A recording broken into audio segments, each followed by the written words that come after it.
អន្តរជាតិទី5កម្ពុជារងបាទជាលោកនាយកទស្សនាការប្រកួតដោយតទៅបាទបង្គោលក្រហម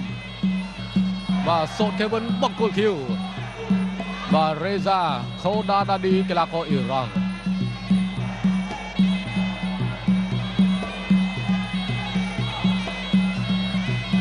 បាទទាត់ស្ដាំរបស់បង្គោលក្រហមទាត់ស្ដាំបង្គោលក្រហមអាឆ្វេងបង្គោលខៀវទាត់ស្ដាំបង្គោលក្រហម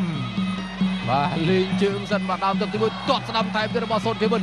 ស្ទូចូលឆ្វេងវាយស្ដាំរបស់កីឡាករអ៊ីរ៉ង់សូតខេវិនបាទស្ទូចូលកែងបត់ស្ដាំរបស់សូតខេវិនម៉ាត់ឆ្វេងរបស់អ៊ីរ៉ង់បាទរេដាអូយមួយជង្គង់ទៅតែម្ដងអាយអូយលឿនមកហើយបាទលឿនមកហើយមួយជង្គង់អត់ក្រោកទេ9 10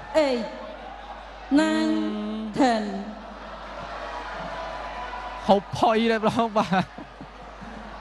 អូបាទសូតខេវិនបាទមួយជង្គង់នេះកីឡាករអ៊ីរ៉ង់បាទអត់រង្គើខ្លួនទេបាទដួលទៅនេះបាទចូលមួយជង្គង់កន្លែងណាបាទយើងទស្សនាទាំងអស់គ្នាភឹបអូយបាទពោះទឹកបាទប្រឆិតនៅខាងឆ្អឹងជំនីខាងឆ្វេងនេះបឹបអូយឆ្អល់ណាស់បាទកន្លែងនេះបាទមើលតាមប្លង់ខាងនេះបឹបបាទសូតខេវិនទាត់បានវាយមួយដៃផង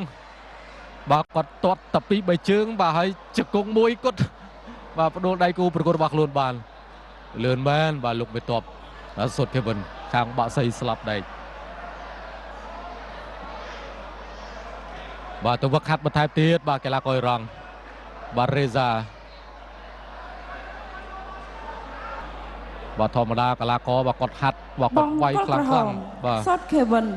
ឈ្នះកីឡាករបង្គោលខៀវដែលបង្គោលខៀវស្លាប់ក្នុងទឹកទី1